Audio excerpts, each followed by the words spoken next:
दोस्तों, स्वागत है आप सभी का। जैसे कि हम चर्चा कर रहे हैं राहु और मंगल के साझा गोचर की, तो इसका सबसे बेहतरीन उदाहरण जो अभी ये इंसिडेंट हुआ महाराष्ट्र का, इससे देखने को मिल सकता है। जो इस समय महाराष्ट्र में मुख्यमंत्री बने हैं श्री शिंदे जी, उनकी कुंडली में अगर आप देखोगे तो राहु की दशा और साथ ही साथ कहीं ना कहीं मंगल की भी दशा के ऊपर प्रभाव है। और जो इस समय राहु और मंगल का गोचर चल रहा है वृषभ लगन के लिए, अगर आपने मेरा वाला वीडियो देखा है तो आप उसमें इस चीज को कनेक्ट कर पाएंगे कि कैसे ये चीजें हो रही थी। उनकी कुंडली को डिस्कस करते हैं, क्योंकि जब कोई इंसान अनएक्सपेक्टेड सक्सेस दिखाता हो तो वो कुंडलियां हमारे लिए कुछ ना कुछ सीखने का जरिया जरूर बनती हैं। तो चलिए देखते हैं कि क्या कहती है कुंडली और कैसे इनको ये सक्सेस मिलती हुई नजर आई। ये कुंडली जो है ये बनती है वृषभ लगन से। वृषभ लगन की जो कुंडली है उसमें राहु अपने आप में पहले तो पॉजिटिव होते हैं। उसका रीजन ये कि शुक्र जो है वो फर्स्ट हाउस लॉर्ड है और राहु शुक्र के मित्र के रूप में माने जाते हैं। उनके मूल त्रिकोण राशि 7 नंबर की जो राशि होती है उसके अंदर राहु कहीं ना कहीं खुद को अपना एक हिस्सा मानते हैं। उनका नक्षत्र वहां पर आता है, ठीक है। इसलिए राहु लगन या लग्नेश फर्स्ट हाउस के लॉर्ड से मित्र हैं। दूसरी चीज ये कि सबसे प्रबल केंद्र जो होता है किसी भी कुंडली का वो होता है 10वां घर। राहु वृषभ लगन की कुंडली में 10वें घर के को रूलर सह संचालक होते हैं। ये दूसरा इंपॉर्टेंट फैक्टर है कि यहां पर सबसे प्रबल केंद्र के स्वामी होने की वजह से भी राहु के पास एक अतिरिक्त कहीं ना कहीं बल कह सकते हैं या एक अतिरिक्त जिम्मेदारी है। और इस कुंडली में अगर आप देखेंगे तो राहु जो है वो 2nd हाउस में जाके बैठे हैं, बुध की राशि में बैठे हुए। बुध के साथ अगर उनका संबंध देखा जाए तो कह सकते हैं हम कि ये षडाष्टक संबंध है बुध से, लेकिन उसके बावजूद भी राहु जो है वो आपके जो 10th हाउस है उससे 5 घर आके पंचम बैठे हैं और कहीं ना कहीं अपनी दृष्टि से 10th को प्रभावित कर रहे हैं। राहु की दृष्टि जिन भी भाव को प्रभावित करे उन भावों में और उन भाव स्वामियों में एक अचानक का तत्व आया हुआ दिखाई देता है, ठीक है। तो यहां पर हमें ऐसा मान सकते हैं कि इनके लाइफ में प्रोफेशनल राइज अप्स भी हों या डाउन्स भी हों, दोनों ही चीजें बहुत ही सडन देखने को मिल सकती हैं। क्योंकि राहु जो है उनकी दृष्टि है और वो भी किस राशि में, बुध की राशि में बैठ के, जो कि बहुत जल्दी रिजल्ट करने वाले ग्रह माने जाते हैं, ठीक है। पहली कंडीशन। दूसरी कंडीशन कि इस कुंडली को अगर आप देखोगे तो आपको दिखाई देगा कि कोई भी ग्रह राहु से केतु के बीच में नहीं है, ठीक है। जबकि मोस्ट ऑफ द प्लैनेट्स जो है वो केतु से राहु के बीच में जा रहे हैं, पहली कंडीशन। दूसरी कंडीशन ये कि इस कुंडली के अंदर अगर आप फर्स्ट हाउस शुक्र उसको देखें तो फर्स्ट हाउस के लॉर्ड होके शुक्र उच्च राशिस्थ है और गुरु के साथ बैठे हैं।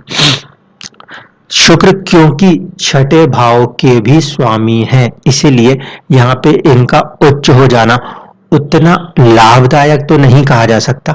संघर्ष, परेशानियां, शत्रुताएं, ये सारी चीजें लगी रहेंगी। लेकिन क्योंकि गुरु जो कि अष्टम के भी स्वामी हैं वो साथ में कनेक्टेड है और 6ठे का स्वामी अष्टम के स्वामी के साथ कनेक्टेड है, दोनों एक दूसरे के साथ अगर कनेक्ट हैं एक दूसरे को कमजोर करने का प्रयास करेंगे और फिर सिचुएशन वही है कि एक तरह से विपरीत परिस्थिति, विपरीत राजयोग जैसी परिस्थितियों का निर्माण होगा। दो ऐसे घरों के स्वामी जो कि त्रिषणाएं हैं 6, 8, 12, उनके स्वामी अगर संबंध करते हैं तो ऐसा होता है। तो यहाँ पे भी हो रहा है। लेकिन क्योंकि शुक्र उच्च के हुए हैं इसलिए शत्रुता, अब आप समझ ही सकते हो कि जो शत्रुता हुई या जो एनिमी है वो कोई छोटे मोटे नहीं है, वो भी काफी नामी पर्सनैलिटी है महाराष्ट्र के कंटेक्स्ट में देखा जाए तो इस चीज को यहाँ पे आप 6th हाउस के लॉर्ड के उच्च के होने से समझ सकते हो। और क्योंकि वो अपने से छठे जाके बैठे हैं इसीलिए कहीं ना कहीं हिडन एनिमीज जैसी चुनौतियों का सामना भी कहा जा सकता है। ये चीजें क्लियर होती हैं। अब देखिए सबसे बड़ा जो इस कुंडली में योग बन रहा है वो ये कि शनि अपने ही भाव दसम में बैठे हैं। दसम के यहाँ पे दो स्वामी हुए, एक शनि और दूसरे राहु। राहु जो है वो दृष्टि संबंध किए हुए हैं, शनि जो है वो खुद बैठे हुए हैं और इसे हम पढ़ते हैं किस तरह से, शश महापुरुष योग के तौर पे। इस योग की वजह से मैरिटल लाइफ में चैलेंजेस आते हैं, तो पॉलिटिशियंस की मैरिटल लाइफ में आप समझ सकते हो चैलेंजेस तो आएंगे। दूसरी इंपॉर्टेंट बात जो यहाँ पे समझी जा सकती है वो ये कि शनि जो है वो बैठे हैं धनिष्ठा नक्षत्र में और इस समय का गोचर भी शनि का धनिष्ठा नक्षत्र से ही हो रहा है। तो जिस समय जन्म के शनि के ऊपर से गोचर के शनि इस समय चलते हुए उसे प्रभावित कर रहे थे, उस समय 10वें भाव में उनको पद प्रतिष्ठा की प्राप्ति अचानक से हुई, पहली कंडीशन।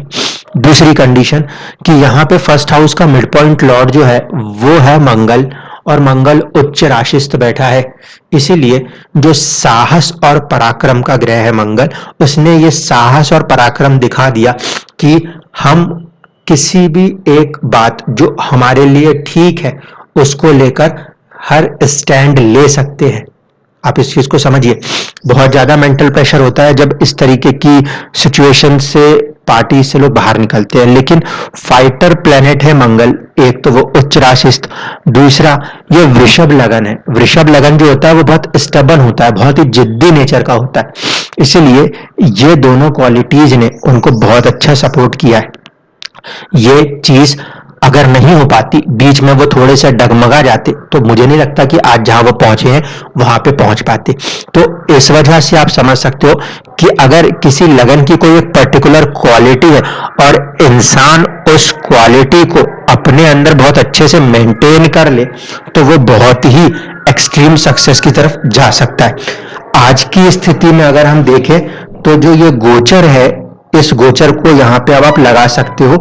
फोकस किसे करिएगा, फोकस करिएगा राहु और मंगल को, उस गोचर को लगाएं। उससे पहले एक बार नवमांश में देखते हैं कि किस्मत में ऐसा क्या था जो ये चीज बन सकती थी। किस्मत कह रहा हूं इसलिए नवमांश की कुंडली जो कि इनकी सिंह लगन से बनती, उसे हमने वृषभ लगन के बराबरी पे लाके रखा हुआ है। और वहां पे हम देखते हैं कि राहु का संबंध जो है वो कहीं ना कहीं दसम भाव से किस्मत के जरिए फिर हो रहा है। और जब कभी भी राहु जुड़ेगा और खासकर 11 नंबर की राशि से जुड़ा हो, 7 नंबर की राशि से जुड़ा हो, ऐसे परिस्थितियों में वो काफी अच्छे रिजल्ट देने की कंडीशन में हो जाएंगे, क्योंकि एक को वो अपनी राशि मानते हैं, दूसरे को अपनी मित्र की राशि मानते हैं। तो यहां पर आप किस्मत से समझ सकते हो कि राहु को सपोर्ट हासिल हो गया, शुक्र की दृष्टि, सूर्य की दृष्टि और बुध का साथ। वृषभ लगन की कुंडली में कहने की भी जरूरत नहीं पड़ेगी कि बुध जो है वो पंचम के स्वामी है, और पंचम का स्वामी भी कहीं ना कहीं पूर्व पुण्य की वजह से अथॉरिटी देने में सक्षम होता है। और किस्मत से ये जो बुध हैं वो कहीं ना कहीं दसम से रिश्ता जोड़ रहे हैं राहु के साथ में। तो राजनीति में उनकी एंट्री, और राजनीति में एंट्री के साथ साथ पॉलिटिक्स में किसी तरीके का कोई पद प्राप्ति राहु करवा सकता था। शनि जो है वो किस्मत में छठे भाव में आ रहे हैं, उच्च राशिस्थ हो रहे हैं। इसका मतलब है कि जातक जो है वो कहीं ना कहीं सर्विस करते हुए नजर आएंगे। अब सर्विस का मतलब यही नहीं होता कि हम कहीं नौकरी ही करते नजर आए, राजनीति भी एक तरह की सेवा के रूप में ही देखा जाता है। इसको आप इंडिपेंडेंट सर्विस मान सकते हैं। इसके बाद देखिए जो इनका दशमांश है, दशमांश इनका ओरिजिनली 6 नंबर से बन रहा था, जिसे लगन कुंडली में देखा जाए तो पंचम भाव फिर से पद प्राप्ति वाली सिचुएशन के साथ कनेक्ट हुआ। दूसरी बात कि अगर आप इस नौ दशमांश को देखेंगे तो दशमांश में आपको दिखाई देगा कि राहु जो है वो मंगल की राशि में और पराक्रम साहस तृतीय भाव में बैठे हुए हैं। ठीक है, पहली बात साहस पराक्रम तृतीय भाव राशि मंगल की। दूसरी चीज कि राहु के जस्ट सामने सूर्य मौजूद है, राहु केतु सूर्य। ठीक है, अब यहाँ पे सूर्य केतु के साथ आए और मैंने आपसे कहा था कि ये कहीं ना कहीं बल दे देंगे किसको, जब कभी भी ये कॉम्बिनेशन बैठेगा तो फिफ्थ हाउस या फिर फिफ्थ साइन, 5 नंबर की राशि ना कि भाव। तो फिफ्थ साइन जो होती है वो होती है सिंह राशि, जो कि सत्ता और शासन को दर्शाती है। तो कहीं ना कहीं ये कॉम्बिनेशन सपोर्ट कर रहा था किस चीज के लिए, सत्ता को पाने के लिए। साथ ही साथ ओरिजिनल दशमांश कुंडली में मंगल और गुरु जैसे ग्रह जो है वो दशम में बैठे हैं। दिशा बली होकर मंगल का यहां होना कहीं ना कहीं बहुत पॉजिटिव कनेक्शन दिखाता है। इन सब के ऊपर आपको एक चीज बता रहा हूं जिस पे ध्यान दीजिएगा। लगन कुंडली में शनि 11 नंबर की राशि में थे और साथ ही साथ दशमांश की कुंडली में भी शनि 11 नंबर की राशि में है। इस वजह से इस लगन कुंडली में शनि जो 10th लॉर्ड है वो वर्गोत्तम है। किस रिस्पेक्ट में, वो इस रिस्पेक्ट में कि जो प्रोफेशन का चार्ट है D10 है वहां पे एक ग्रह उनको वर्गोत्तम होके मिला है। ये बहुत इंपॉर्टेंट चीज है। आपका 10th हाउस जो है, सरकार जो दिखाता है, पद जो दिखाता है, वो बहुत ही स्ट्रांग हो गया। क्यों? क्योंकि इस कुंडली में जो 10th लॉर्ड था वो लगन कुंडली में भी और दशमांश की कुंडली में भी सेम उसी राशि में आ गए। ये तो प्लस पॉइंट हुआ पहला जिसने यहां तक लेके आए। दशा के अंदर अगर हम चले तो इनकी दशा थी राहु की महादशा में शुक्र की अंतरदशा और फिर मंगल की प्रत्यंतर दशा गुरु इसके बाद। ठीक है, तो महादशा, अंतरदशा, प्रत्यंतर दशा और सूक्ष्म अंतरदशा, इस तरीके से चीजें चल रही। और इस समय का अगर आपको गोचर याद हो तो मैंने जब वृषभ लगन के लिए कहा था तो मैंने क्या कहा था कि इस समय राहु और मंगल दोनों के दोनों 12वें भाव में दोनों के दोनों 12वें भाव में चल रहे हैं। और मंगल क्योंकि केतु के वेध वाली पोजीशन होने के कारण थोड़े से कमजोर हुए हैं और राहु को बल मिल रहा है। राहु क्योंकि 10th हाउस का को लॉर्ड है और मंगल 7th हाउस का लॉर्ड है। 7th हाउस जो है वो पद प्राप्ति के लिए जाना जाता है। इस लगन कुंडली में वो मंगल उच्च के भी थे। इसीलिए जब आज के गोचर को आप कनेक्ट करोगे तो 12वें घर में जाके राहु और मंगल ने जब युति बनाई तो आप समझ सकते हो चुनौतियां आई, वहां से दूर हटे फिर कहीं और गए। मानसिक परेशानियां कितनी तरीके की रही होंगी कि कहीं हमारे विधायक ना टूट जाए, कहीं दबाव में ना आ जाए, बहुत सारे प्रेशर्स, बहुत सारी नेगेटिविटीज का सामना करना पड़ा क्योंकि 12th हाउस था। लेकिन विपरीत राज्यों कैसे काम करता है, 12वें का स्वामी होकर मंगल वहां पे कहीं ना कहीं राहु से पीड़ित हो रहा, राहु को बल मिल रहा और राहु क्या 10th हाउस का लॉर्ड किससे संबंध बना रहा, 7th हाउस से, पद प्राप्ति से। इसीलिए संघर्ष और चुनौती के बाद कोई एक पद प्राप्ति हो सकती थी। और एट द सेम टाइम वक्री होकर शनि 10th हाउस में ही बैठे थे जो कि 10वें भाव को और भी ज्यादा बलवान कर रहे थे। इसीलिए अनएक्सपेक्टेड गेन्स जो कि राहु ही दे सकता है वो देखने को मिले। किसी ने उम्मीद नहीं की थी कि इस तरीके से एक नया नाम आ सकता है। अब हम देखें उद्धव ठाकरे जी की कुंडली, यहां पे किस तरह से शुक्र ने इनको डाउन कर दिया। देखिए ये जो लगन कुंडली है ये 6 नंबर से बन रही है और मैंने पिछले वीडियो में ही बिल्कुल कहा भी था कि जो अभी इस समय कहीं ना कहीं 6 नंबर यानी कि जिन लोगों का भी कन्या लगन है उनके लिए राहु और मंगल जो है वो अष्टम भाव में चल रहे हैं, जो कि राहु के लिए एक अच्छी सिचुएशन नहीं मानी जाएगी। अष्टम में राहु पतन का कारण बन जाते हैं। मंगल वहां पे कमजोर हुए, अष्टम को संभालने में कमजोर हुए, राहु हुए बलवान और ऐसी सिचुएशन में उठापटक हो गई। ये चीज हम देख पा रहे थे। अब इस लगन कुंडली को देख लीजिए। इस लगन कुंडली में सबसे प्लस पॉइंट जो था वो ये कि 10वें का स्वामी होकर वक्री होकर जो बुध है वो दशम में बैठे थे, ठीक। और इनके ऊपर वक्री गुरु वक्री शनि की दृष्टि थी। वक्री होने का मतलब यह है कि इन सब में अतिरिक्त बल है, चेष्टा बल है, ये कहीं ना कहीं चेष्टा करेंगे, जिसमें से बुध जो है वो पद को पाने की चेष्टा करेंगे। और बुध कैसा ग्रह है? बच्चों जैसा ग्रह है।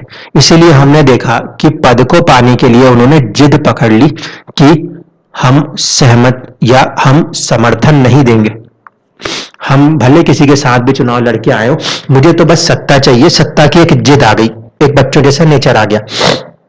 और उस समय कहीं ना कहीं ये बुध अपनी दशाओं अंतरदशाओं से चीजों को प्रभावित किए हुए थे। अब आगे क्या हुआ, जब इनके नवमांश में आते हैं तो ये बुध फिर वर्गोत्तम हो गए। अब यहां पे ये ग्रह वर्गोत्तम होकर कहीं ना कहीं इस बात को और भी ज्यादा किस्मत से उसको और भी ज्यादा पावरफुल कर गए। ये शब्द क्यों यूज कर रहा हूं समझ लीजिए। एक ऐसी पार्टी जिसकी विचारधारा से दो और पार्टियां नहीं बिल्कुल अपने आप को मिलाती, उन लोगों ने समर्थन कर दिया, इसे किस्मत कहेंगे। कि किसी और को हटाने के नाम पर ही सही विचारधाराओं की तिरंजली करके एक इंसान को जब ऊपर उठाने किस्मत आती है तो उसके दुश्मन भी उसके लिए सपोर्टिव होते हैं। इस कुंडली से आप इस बात को समझ सकते हो। क्यों? क्योंकि बुध मैंने कहा बच्चों जैसा ग्रह होता है। दूसरा, वो चेष्टा बली है। क्यों? क्योंकि वो वक्री है। तीसरी बात कि कहीं ना कहीं ये बुध वर्गोत्तम भी था, पद को दिलाने पे बहुत ही उत्सुक था। वो कोई चुनाव नहीं लड़े, जब एमएलसी की बारी आई तो भी उनको दूसरों से मदद मांगनी पड़ी कि वो चुनाव करवा दीजिए। यानी किस्मत उस समय पूरी तरीके से साथ दे रही थी। प्रधानमंत्री जी ने भी नहीं रोका, इलेक्शन कमीशन ने नहीं रोका, जो पार्टियां थी दूसरे विचारधाराओं की जो बिल्कुल एक दूसरे को पसंद नहीं करती, उन्होंने भी समर्थन किया।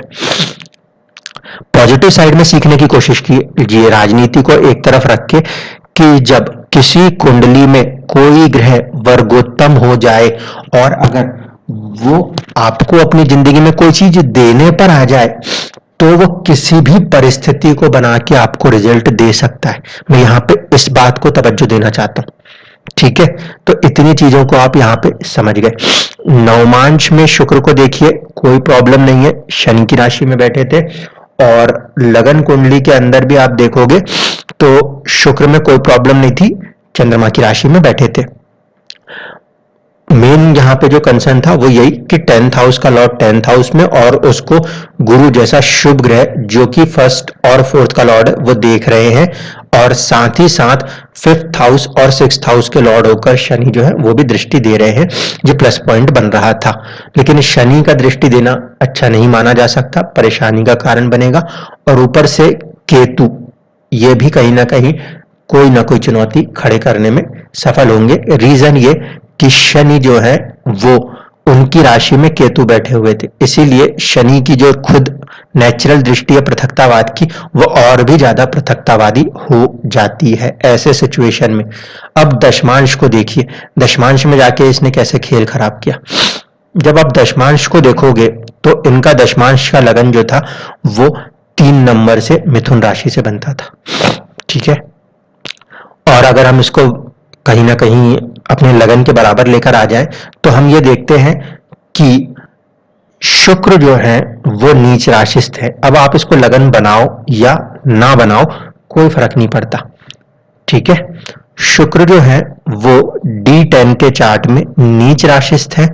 और अगर मैं इसको पर्सनालिटी से कनेक्ट कर दूं, 1st हाउस ऑफ द लगन से कनेक्ट कर दूं ओरिजिनल कुंडली के, तो मैं ये कहूंगा कि ये शुक्र अपनी दशा अंतरदशा में आपकी इमेज को खराब करने वाले कर्म आपसे करवा जाएगा, जिसकी वजह से आप अपनी इमेज को डाउन महसूस करोगे। पहली कंडीशन, मंगल यहाँ पे उच्च के हैं, जबकि 6 नंबर की लगन कुंडली हो तो मंगल तीसरे और 8वें के स्वामी होते हैं। ये मंगल उच्च के थे नवमांश में भी, ये मंगल उच्च के हैं दशमांश में भी, और इस वजह से बेवजह की परेशानियां, डिलेस, चुनौतियां देखने को मिलनी थी, यहां पे मिली, ठीक है। साथ ही साथ आप इस चीज को देखो कि जो यहाँ पे D10 का चार्ट बन रहा है उसके अंदर शनि और सूर्य आ रहे हैं। शनि और सूर्य दोनों एक साथ आ रहे हैं, तो एक समय कहीं ना कहीं इंसान का कर्म उसको उठाएगा। शनि मित्र राशि के हैं, सूर्य भी मित्र राशि के हैं, दोनों एक दूसरे को उठाने का प्रयास करेंगे, पहली कंडीशन। दूसरी कंडीशन कि सूर्य दशम में बैठने पे बहुत ज्यादा ईगोइस्टिक बनाएगा, क्योंकि वो राशि बुध की है। इस बात को समझिए। इसके साथ साथ एक और चीज समझने वाली है जिसको कि कभी भूलिएगा नहीं। किसी भी डिविजनल चार्ट में भी हाउस एक्सचेंज होता हो तो उसको जरूर ध्यान रखिएगा। मैंने इसीलिए इस कुंडली को लगन के तुल्य करके बनाया था, ताकि आप समझ सको। अगर हम इसको लगन के तुल्य करके देख रहे हैं तो हम ये पाते हैं कि एक्सचेंज जो है वो छठे भाव में और 10वें भाव में। छठा भाव जो होता है वो शत्रुओं का होता है और 10वां भाव जो होता है वो राज सत्ता का होता है। जब शनि वहां से हटेंगे, एक्सचेंज करेंगे, तो वो आ जाएंगे छठे भाव में। ठीक है, हमने किसी और से दुश्मनी करके एक पद को हासिल कर लिया। और क्यों? क्योंकि बुध जो था वो वर्गोत्तम भी हो रहा था और बहुत स्ट्रांगली एक जिद को पकड़ के चल रहा था। लेकिन यहां पे D10 के चार्ट में जब हाउस एक्सचेंज काम कर रहा है तो छठा भाव शत्रु परेशानी वो काम कर रही। और जैसे ही बुध उठ के जाएंगे, दशम में बैठेंगे सूर्य के साथ, तो फिर सूर्य के साथ प्रॉब्लम और हो जाएगी। क्यों? क्योंकि बुध सूर्य की तरह प्रभाव करने लगेंगे, जिनके साथ मिले उसकी तरह बन जाए। इसकी वजह से हम देख रहे थे कि इस तरह के आरोप लगे हैं कि वो बहुत ही ज्यादा अपने आप में कहीं ना कहीं सर्वशक्तिमान हो गए, अपने ही लोगों को नहीं सुन पाए, अपने ही साइड्स में कहीं ना कहीं दूसरे लोगों को तवज्जो देते चले गए। ये क्यों हो रहा था? वो इसीलिए क्योंकि 6 नंबर की जो लगन होती है, कन्या लगन होती है, इसमें सूर्य 12वें के स्वामी है। जब संबंध बुध का सूर्य के साथ बने और सूर्य दशम में दिशा बली हो जाए तो बहुत ही ज्यादा जिद में इंसान किसी एक की तरफ बढ़ जाता है। क्योंकि बच्चों का नेचर क्या है, जब वो कभी किसी जिद पे आते हैं तो वो किसी को दुश्मन तो दुश्मन और दोस्त तो दोस्त समझने लगते। कुछ यही गड़बड़ इस कुंडली में हो रही थी। अब देखिए दशाओं ने क्या काम किया, फिर हम वापस आके देखेंगे कि जो इस कुंडली में D10 का चार्ट है, इसको ध्यान से समझेंगे। 8वें घर में ही राहु नजर आते हैं D10 के चार्ट में, ओरिजिनल लगन कुंडली से बनाए तो। ठीक, दूसरी चीज कि अभी पहले दशा देख लेते, फिर आते हैं कि क्या सिचुएशन बनती है। देखिए इनकी दशा जो है वो है गुरु की महादशा में, शुक्र की अंतरदशा, और फिर गुरु की जो है प्रत्यंतर और राहु का फैक्टर आ रहा है कहीं ना कहीं सूक्ष्म अंतर पे। तो एक फैक्टर है राहु, ठीक है, इसके ऊपर है शुक्र। अब वापस से पीछे चलते हैं और देख लेते हैं। पहले लगन कुंडली में सिचुएशन को चेक करेंगे। दशमांश में तो हम देख रहे हैं कि वो अष्टम से जुड़ रहे हैं। अब आप देखो राहु इस कुंडली में 5 नंबर की राशि जो कि सूर्य की राशि है उसमें बैठे हुए हैं। दूसरी बात मैंने आपसे कहा था क्रूर ग्रह की राशि में बैठे तो परेशानी लगा सकते। दूसरी कंडीशन क्या? 12वां भाव। 12वां भाव क्या है? हिडन एनिमीज होता है, तो वो भी इसमें कनेक्ट हो रहे हैं।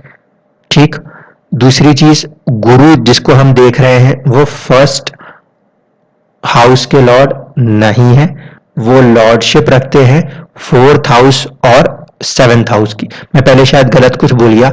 बुध के ऊपर जो गुरु की दृष्टि है वो सप्तम और चौथे भाव के स्वामी की दृष्टि होकर है। अब क्योंकि गुरु इस लगन कुंडली में फर्स्ट हाउस लॉर्ड नहीं है, इसीलिए इसको हम कंसीडर करते हैं किस तरह का नेचर? केंद्र अधिपति दोष। ठीक है, तो केंद्र अधिपति दोष से ग्रसित है गुरु और छठे भाव के स्वामी के साथ आए हुए हैं, उसके फल को अपने अंदर मिला लेंगे। ठीक है, शनि में शुभता जाएगी लेकिन गुरु में शुभता और बढ़ जाएगी, ये फैक्टर भी है। और आप देख रहे हो कि ये दशा जो है वो गुरु की रही। जब ये मुख्यमंत्री बने होंगे उस समय भी कहीं ना कहीं दशा जो रही वो तो गुरु की ही रही, क्योंकि देखिए 2012 से वो दशा 2028 तक चल रही थी। 7वें घर का स्वामी है तो सातवें घर का स्वामी पद दिलाने के लिए ये चीजें कर सकता था, तो उसने किया, उसमें कोई दो राय नहीं थी। अब शुक्र ने क्यों दिक्कत कर दी इसको समझिए, शुक्र ने क्यों उठाया और कैसे बिठा दिया। ये तकरीबन सत्ता के अंदर 2019 में आए थे, तो शुक्र से एक पहले वो है सूर्य की दशा या केतु की दशा। तो शुक्र के पहले होती है केतु की अंतर्दशा, ठीक है, और शुक्र के बाद होती है सूर्य की दशा।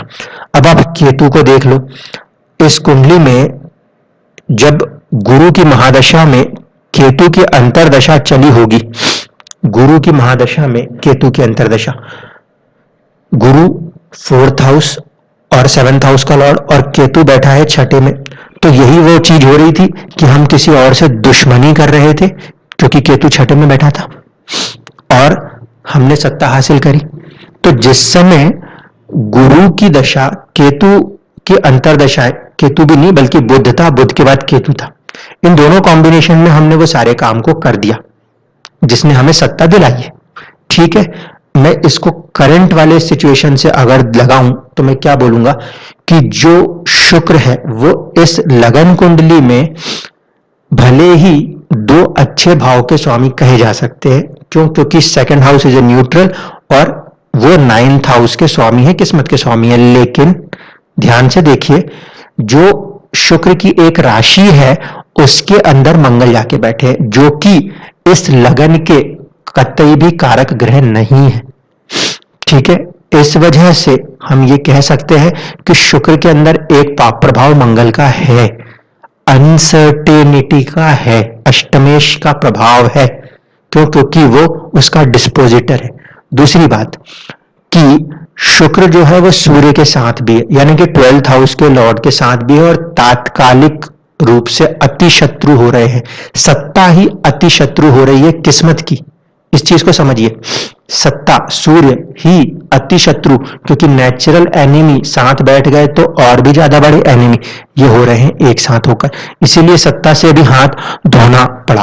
और दशाओं में आप देख पा रहे थे कि गुरु की महादशा में शुक्र का अंतर था और शुक्र जो था वो दशमांश की कुंडली में नीच राशिस्थ हो रहा था। ये तीन चीजें कनेक्ट हो गई। आखिरी था राहु, जो कि तीसरे स्टेज दशा पे चल रहा है, ठीक है। गुरु शुक्र फिर राहु, तीसरे नहीं बल्कि चौथी स्टेज ज्यादा प्रोमिनेंट फैक्टर के तौर पे काम करती है। अब 6 नंबर लगन के लिए जो राहु और मंगल की युति हो रही है वो हो रही है अष्टम भाव में। अष्टम भाव अपने आप में क्या है, अनसर्टेनिटी को दर्शाता है, और राहु अष्टम भाव में क्या दर्शाता है, इंसान की किसी ऊंचाई से नीचे आके गिर जाना। इस कुंडली में जो आपका राहु था वो 12th हाउस में था, यानी कि लॉसेस को तो दर्शा ही रहा था, और जैसे ही गोचर में उसको मौका मिला उसने अच्छे से उस लॉसेस को दर्शा के दिखा दिया। इस तरीके से आप समझ सकते हो कि आपके कुंडली में आप ये जो राहु और मंगल की युतियों को पढ़ रहे हो, समझ रहे हो, इसको अप्लाई कैसे करना है। एक कुंडली थी जहां पे राहु बुध की राशि में बैठे थे, बुध सौम्य ग्रह है, शुभ फल करने में सक्षम ग्रह है, तो शुभ फल कर गए, क्योंकि उस लगन के अंदर वो पंचम के भी स्वामी थे, योग कारक में से 2nd पोजीशन उनको मिलती है। इस कुंडली में राहु 12वें घर में बैठे, किसी भी लगन कुंडली में 12वें के स्वामी को कभी भी अच्छे उसमें नहीं माना गया, उसे या तो न्यूट्रल माना गया। दूसरी बात है कि वो सूर्य है, सूर्य के यहाँ पे राहु अपने आप को वैसे भी अच्छा नहीं मानते क्योंकि उसको ग्रहण करने का काम करते। इस वजह से इस दशाओं में ये डाउनफॉल आया। और क्यों उन्हें पद की प्राप्ति हुई, पद की प्राप्ति का कारण था वो बुध जो कि अपनी राशि में यहां पे भी एक महापुरुष योग बना के बैठा है, नवमांश में भी एग्जैक्टली सेम सिचुएशन बना के बैठा है। यही कारण था कि सारे शत्रुओं ने उनका साथ देने का फैसला कर लिया, और जब वो चुनाव नहीं हो पा रहे थे, जब वो चुन के नहीं आ पा रहे थे, उन्होंने जब प्रधानमंत्री जी से भी अपील करी तो उन्होंने भी हामी भरी, किसी ने रास्ते पे अड़ंगा नहीं लगाया। तो आप अपने जिंदगी में इन चीजों को कम से कम ऑब्जर्व कीजिएगा कि कैसे जिंदगी जब कुछ देने आती है तो सारी बाधाएं, सारी चीजों को दूर हटाती है, और जिस दिन लेने आती है उस दिन आप कितने भी मिन्नतें कर लो, कितने भी हाथ जोड़ लो, फिर आपके हाथ में कुछ नहीं रहता, क्योंकि दोनों ही चीजें कहीं ना कहीं किसी ना किसी तरीके से जुड़ी है। अगर कोई चीज जानी है, कोई चीज गंवाना है, तो पहले उसे आना है, और अगर कोई चीज आना है तो वो एक ना एक समय के बाद जानी भी होती है। इसीलिए आप अपने लाइफ के अंदर उठापटक हमेशा देखते हैं जिंदगियों के साथ कि कुछ ना कुछ मिलेगा, कभी वो कुछ गवाया जाएगा और कभी कुछ गवाने के लिए कभी कुछ मिलना भी जरूरी है। इसलिए कुंडलियों में पॉजिटिविटी और नेगेटिविटी बराबर होती है। बस आप अपनी मानसिकता के साथ उन परिस्थितियों से अपने आप को निकलने वाला बना लेते हो। इस कुंडली में क्योंकि बुध ही फर्स्ट हाउस के अंदर भी कहीं ना कहीं अपनी पूरी ताकत रखते हैं, इस वजह से उन्होंने अपने मन को बना लिया, अपनी बुद्धि को बना लिया था कि अब मैं पहले रिजाइन करूंगा, और इस कारण से यहाँ पे वो उतने पैनिक सिचुएशन में नहीं आते हुए दिखाई दिए, वरना चीजें और भी ज्यादा नेगेटिव हो सकती थी। आई होप कि अब आपको चीजें समझ में आई होंगी और कैसे गोचरों को कनेक्ट किया जाता है ये भी आप सीख पा रहे होंगे। सिर्फ ऐसा ही नहीं कि इस चीजों को सुन लेना है कि हाँ मंगल राहु आपस में आ गए तो हर चीज बुरा ही बुरा करेंगे। एक चीज और है जो मैं खासकर धनु लगन के लोगों को बोलना चाहूंगा। अगर आप ध्यान से देखोगे, शिंदे जी की कुंडली को ध्यान से समझिए। इस कुंडली में चंद्रमा जो है वो धनु राशि में बैठा है। धनु राशि के लिए अगर आप रीड करोगे तो आप समझना कि राहु और मंगल की युति जो हो रही है ना वो पंचम भाव में हो रही है। पंचम भाव जो है वो पूर्व पुण्य का भाव है, और वहां पे मंगल थोड़ा सा कमजोर पड़ भी जाए कोई दिक्कत नहीं है, थोड़े से कमजोर पड़ भी जाए तो भी कोई दिक्कत नहीं है। अगर इंसान ने कुछ अच्छा किया है तो राहु पंचम भाव में फिर बुरे फल नहीं देता। राहु पंचम भाव में चुनौतियां कहां देता है? वो चुनौतियां दे सकता है प्रेम और संतान में।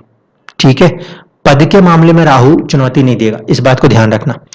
जितने भी क्रूर ग्रह होते हैं ये रिश्तों के मामले में चुनौतियां दे सकते हैं। ठीक है, ये पद के मामले में चुनौती नहीं देंगे, पैसे के मामले में चुनौती नहीं देते।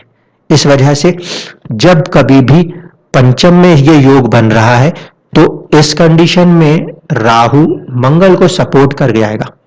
इसलिए बोल रहा हूं कि अगर किसी को ऐसा लगता है कि धनु लगन की कुंडली है, चंद्रमा से हो या चंद्र राशि या लगन कुंडली दोनों में से ही हो, आप दोनों को मान के चलिए कि राहु और मंगल का जो गोचर है वो क्योंकि आपके पंचम भाव से हो रहा है, अगर आपके कर्म ठीक है तो फिर कहीं कोई दिक्कत नहीं है, वो आपको अचानक से किसी तरीके के पद प्राप्ति को दिला सकते हैं, क्योंकि वहां से राहु अपनी दृष्टि संबंध मंगल के द्वारा आपके किस्मत से और आपके फर्स्ट हाउस पर्सनैलिटी से कर रहे हैं। इस बात को मत भूलिएगा। आई होप कि अब आपको सारी चीजें धीरे धीरे क्लियर हो गई होंगी। धन्यवाद।